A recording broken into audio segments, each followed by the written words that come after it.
Let me share with you an interesting PC experience I had with one of my daughter. We were planning a private date with which is something I enjoy regularly with each of my children. We find that the anticipation of the date is as satisfying as the reali- realization. So I approached my daughter and said, "Honey, tonight, your night. What do you want to do?" "Oh, Dad, that's okay," she replied. "No, really," I said. "What would you like to do?"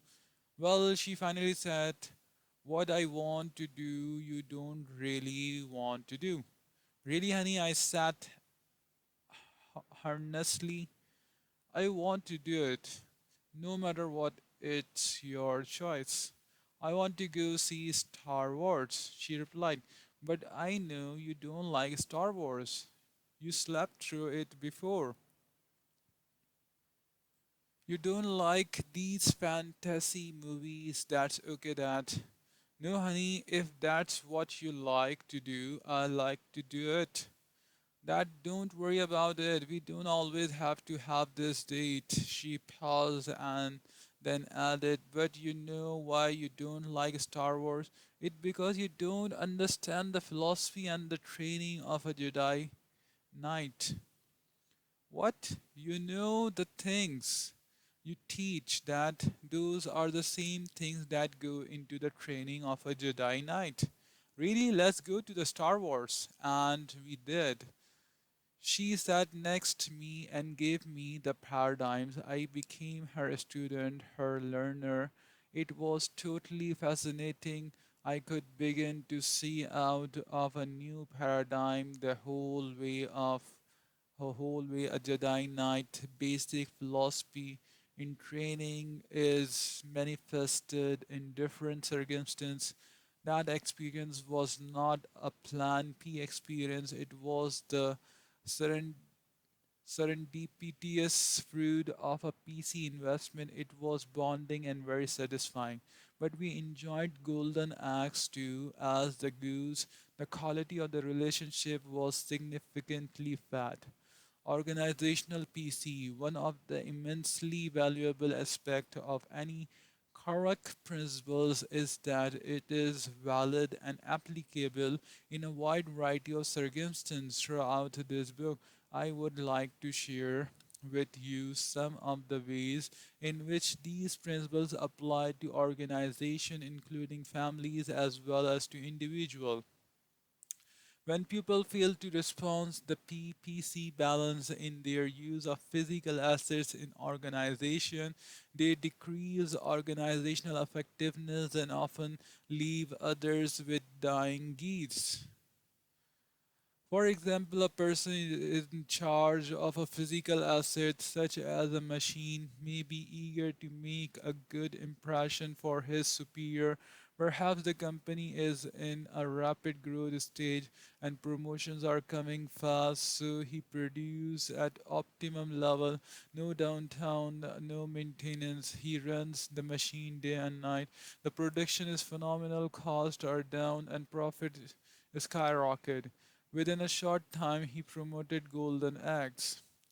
But suppose you are his successor on the job, you inherit a very sick goose, a machine that by his time is rusted and start to break down. You have to invest it heavily in downtown and maintenance costs skyrocket, profit nosedive, and who gets blame for the loss of Golden Axe? You do. Your predecessors liquidated the assets, but the accounting systems only reported unit production cost and profit. The PPC balance is particularly important as it applies to the human asset of an organization, the customer and the employees. I know of a restaurant that served a fantastic ham charter and was packed with customer every day at lunchtime. Then the business was sold and the new owner focused on golden eggs. He decided to water down the charter for about a month with costs down and revenue constant profit zoom. But little by little the customer begins to disappear. That was gone and the business dwindled to almost nothing. The new owner tried desperate desperately to reclaim it, but he had neglected that customer, violated their trust, and lost the asset of customer loyalty. There was no more goose to produce the golden egg. There are organizations that talk a lot about the customer and then completely neglected the pupil that deals with the customer and the employees. The PC principles is to always treat your employees exactly as you want them to treat your best customers. You can buy a person's hand, but you can't buy his heart. His heart is where his enthusiasm, his loyalty is. You can buy his back, but you can't buy his brain. That's where his creativity is, his ingenuity, his resourcefulness. PC work is treating employees as volunteer just as you treat customer as volunteer because that's what they are. They volunteer the best part, their hearts and minds. I was in a group once where someone asked, how do you shape up lazy and incompetent employee? One man responded, drop hand grenade. Several others cheered the kind of macho management talk that shape up or ship out supervision approach. But another person in the group asks, who pick up the pieces? No pieces. Well, why don't you do that to your customers? The other man replied, just say, listen, if you are not interested in buying, you can just ship out of this place. He said, you can't do that to customers. Well, how come you can do it to employees? Because they are in your employ. I see. Are your employees devoted to you? Do they work hard? How's the turnover? Are you kidding? You can't find good people these days. There's too much turnover, absenteeism, moonlighting. People just don't care anymore. That focus on golden egg, that attitudes, that paradigm is totally inadequate to tap into the is totally inadequate to tap into the powerful energies of the mind and heart of another person. A short term bottom line is important, but it isn't all important. Effectiveness lies in the balance. Excessive focus on P result is ruined health, worn out machines, depleted bank accounts, and broken relationship. Too much focus on PC is like a person who runs for 3 or 4 hours a day, bragging about the extra 10 years of life it creates, unaware he's spending them running on, or a person endlessly going to school, never producing, living on other people's golden egg, the eternal student syndrome. To maintain the PPC balance, the balance between the golden egg production and the health and the welfare of the goose production capability is often a difficult judgment call, but I suggested it is the very essence of effectiveness. It balances short term with long term. It balances going for the grade and paying the price to get an education. It balances the desire to have a room clean and the building of a relationship in which the child is internally committed to do it cheerfully, willingly, without external supervision. It's a principle you can see validated in your own life when you burn the candles at both ends to get more golden eggs and wind up sick or exhausted, unable to produce any at all. And when you get a good night's sleep and wake up ready to produce throughout the day, you can see it when you press to get your own way with someone and somehow feel an emptiness in a relationship, or when you really take time to invest in a relationship and you find desire and ability to work together to communicate takes a quantum leap. The PPC balance is the very essence of effectiveness. It's validated in every arena of life. We can work with it or against it, but it's there. It's a lighthouse. It's the destination and paradigms of effectiveness upon which the seven habits in this book are based. How to use this book. Before we begin work on the seven habits of highly effective people, I would like to suggest two paradigm shifts that will greatly increase the value you will receive from this material. First, I would recommend that you not see this material as a book in the sense that it is something to read once and put on a shelf. You must choose to read it completely through once for a sense of the whole, but the material is designed to be a companion in the continual process of change and growth. It is organized incremental with suggestion for application at the end of each habit so that you can study and focus on any particular habit as you are ready. As you progress to deeper level of understanding and implementation, you can go back time and again to the principle contained in each habit and work to expand your knowledge, skills, and desires. Second, I would suggest that you shift your paradigms of your own involvement in this material from the role of learner to the teacher. Take an insider out approach and read with the purpose in mind of sharing or discussing what you learned with someone else within 48 hours after you learn it. If you had known, for example, that you would be teaching the material on the PPC balance principles to someone else within 48 hours, would it have made a difference in your reading experience? Try it now as you read the final section in this chapter. Read as through you are trying to teach it to your spouse, your child, a business associate, or a friend today or tomorrow while it is still fresh, and notice the difference in your mental and emotional process.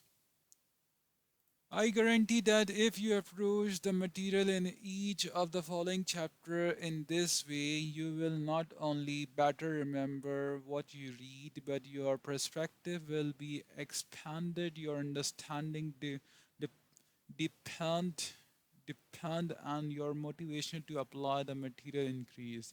In addition, as you openly honestly share what you are learning with others, you may be surprised to find that negative labels or perception others may have of you tends to disappear. Those you teach will see you as a changing growing person and will be more inclined to be helpful and supportive as you work perhaps together to integrate the seven habits into your life. What you can expect in the last analysis, as Merlin Ferguson observed, no one can persuade another to change. Each of us guards a gate of change that can only be opened from the inside. We cannot open the gate of another either by argument or an emotional appeal. If you decide to open your gate of change to really understand and live the principle embodied in the seven habits, I feel comfortable in assuming your several positive things will happen. First, your growth with the revolutionary, but the net effect will be revolutionary. Would you not agree that the PPC balance principles alone, it fully lived, would transform most individual and organization?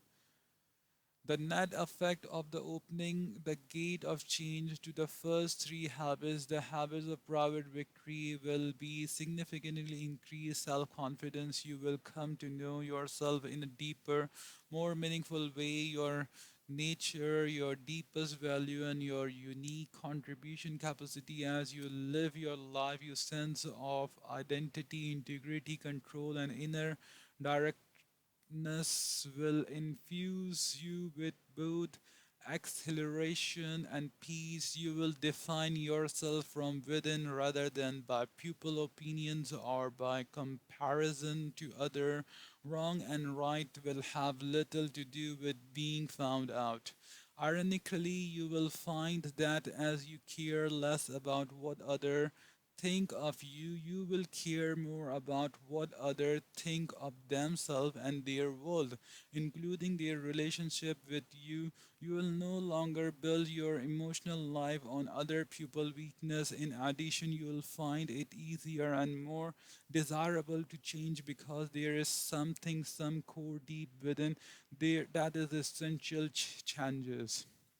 As you open yourself to the next three habit, the habit of public victory, you will discover and unleash both the desire and the resources of to heal and rebuild important relationships that have det- detero- deter-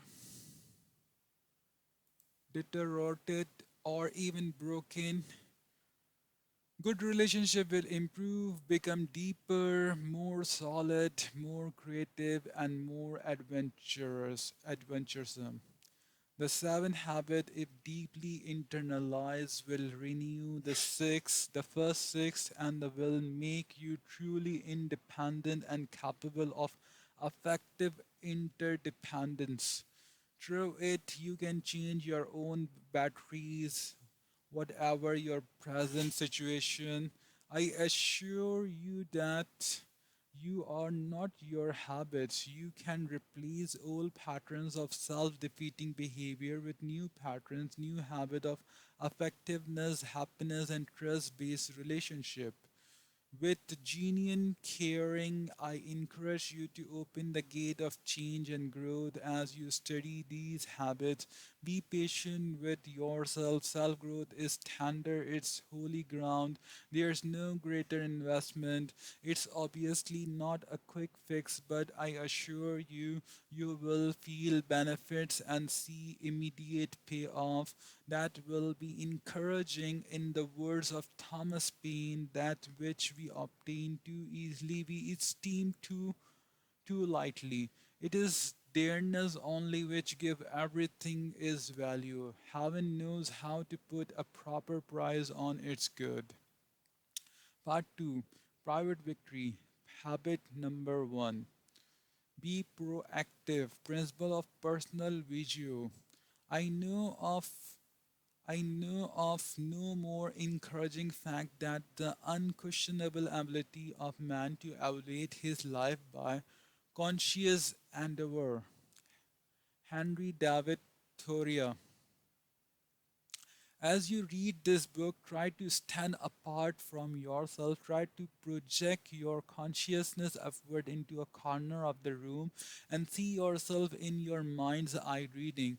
Can you look at yourself almost as though you were someone else?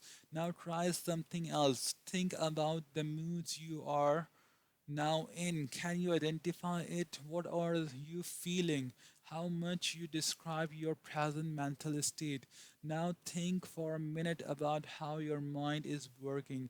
Is it quick and alert? Do you sense that you are torn between doing this mental exercise and evaluating the point to be made out of it?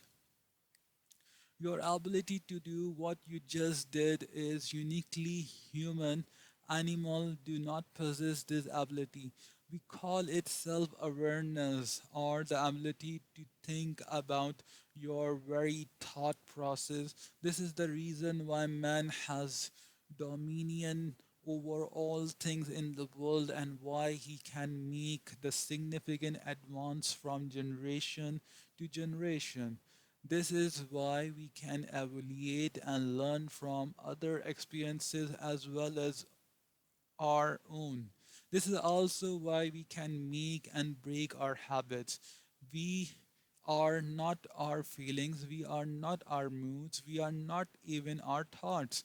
The very fact that we can think about these things separate us from them and from the animal world. Self awareness enables us to stand apart and examine even the way we see ourselves, our paradigms, the most fundamental paradigms of effectiveness.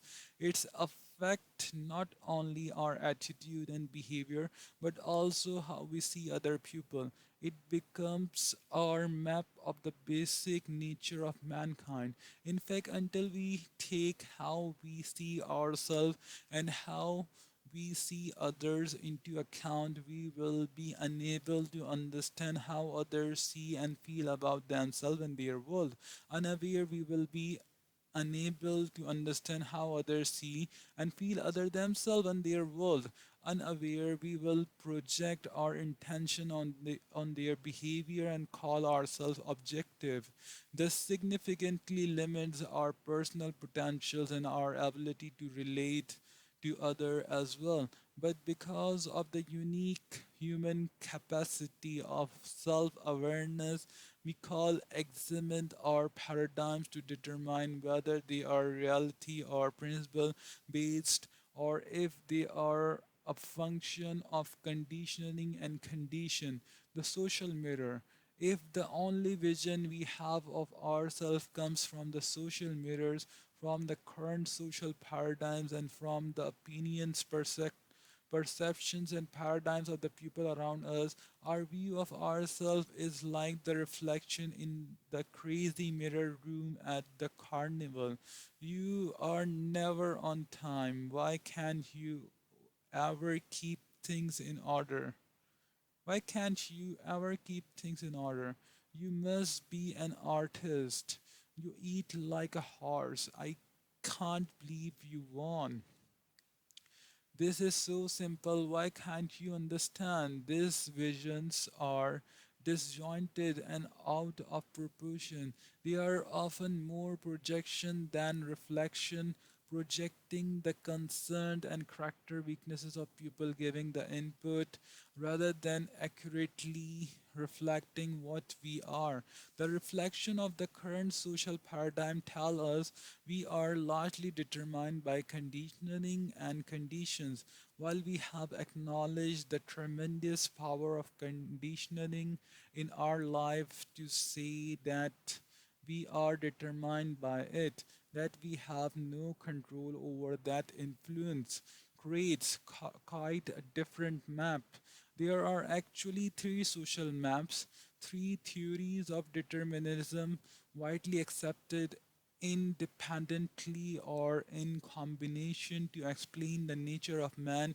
Genetic determinism basically say your grandparents did it to you.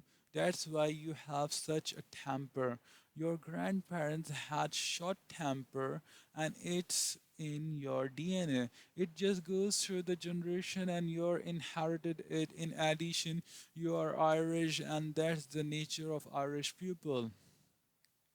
Psychic determinism basically say your parents did it to you. Your upbringing, your childhood experience essentially laid out your personal tendencies and your character structure. That's why you are afraid to be in front of a group. It's the way your parents brought you up. You feel terribly guilty if you make a mistake because you remember deep inside the emotional scripting when you were very vulnerable and tender and dependent. You remember the emotional punishment, the rejection, the comparison with somebody else when you didn't perform as well as expected. Environmental determinism basically say your boss is doing to you or your spouse or that bratty teenager or your economic situation or national policies, someone or something in your environment is responsible for your situation. Each of these maps is based on this stimulus. Each of these maps is based on the stimulus response theory we most often think of in connection with Pavlov experiment with dogs. The basic idea is that we are conditioned to respond in a particular way to a particular stimulus. How accurately and fundamentally do these deterministic maps describe the territory? How clearly do these mirrors reflect the true nature of man? Do they become self fulfilling prophecies? Are they based on principles we can validate within ourselves? Between stimulus and response. In answer to those questions, let me share with you the catalytic story of Viktor Frankl. Frankl was a deterministic raised in the tradition of Freudian psychology, which postulates that whatever happens to you as a child shape your characters and personality and basically governs your whole life. The limit and parameters of your life are set and basically you can't do much about it. Frank was also a psychiatrist and a Jew. He was in person in the death camps of Nazi Germany, where he experienced things that was so repu- repugnant to our sense of decency that we shudder to even repeat them. His parent, his brother, and his wife died in the camp or were sent to the gas ovens. Except for his sister, his entire family perished. Frankel himself suffered torture and innumerable indignities, never knowing from one moment to the next if his path would lead to the oven or if he would be among the saved who would remove the bodies or shovel out the ashes of those so fated. One day, naked and alone in the small room, he began to become aware of what he later called the lust of the human freedom, the freedom his Nazi captors could not take away. They could control his entire environment. He could do what they wanted to his body. But Viktor Frankl himself was a self aware being who could look as an observer at his very involvement. His basic identity was intact. He could decide within himself how all of this was going to affect him between what happened to him and or the stimulus and his response to it. Was his freedom or proper to choose that response? In the midst of his experience, Franklin would project himself into different circumstances, such as lecturing to his student after his release from the death camp. He would describe himself in the classroom in his mind eye and give his student the lesson he was learning during his very torture. Through a series of such disciplines, mental, emotional, and moral principles, principally using memory and imagination, he exercises small embry- embryonic freedom until it grew larger and larger until he had more freedom than his Nazi captors. They had more liberty, more caption to choose from in their environment, but he had more freedom, more internal power to exercise his options. He became an inspiration to those around him, even to some of the God. He helped others find meaning in their suffering and dignity in their present existence. In the midst of the most degrading circumstance imaginable, Franklin used the human endowment of self-awareness of discover fundamental principles about the nature of man between stimulus and response. Man has the freedom to choose. Within the freedom to choose are those endowments that make us uniquely human. In addition to self awareness, we have imagination, the ability to create in our minds beyond our present reality. We have conscience, a deep inner awareness of right and wrong, of the principles that govern our behavior, and a sense of the degree to which our thoughts and actions are in harmony with them. And we have independent will, the ability to act based on our self awareness, free of all other influences. Even the most intelligent animal have none of these endowment. To use a computer metaphor, they are programmed by instinct and or training. They can be trained to be responsible, but they can't take responsibility for that training. In other words, they can't direct it. They can't change the programming. They are not even aware of it. But because of our unique human endowment, we can write new programs for ourselves totally apart from our instinct and training. This is why an animal capacity is relatively limited and a man's is unlimited. But if we live like animals out of our own instinct and conditioning and condition out of our collective memory, we we too will be limited.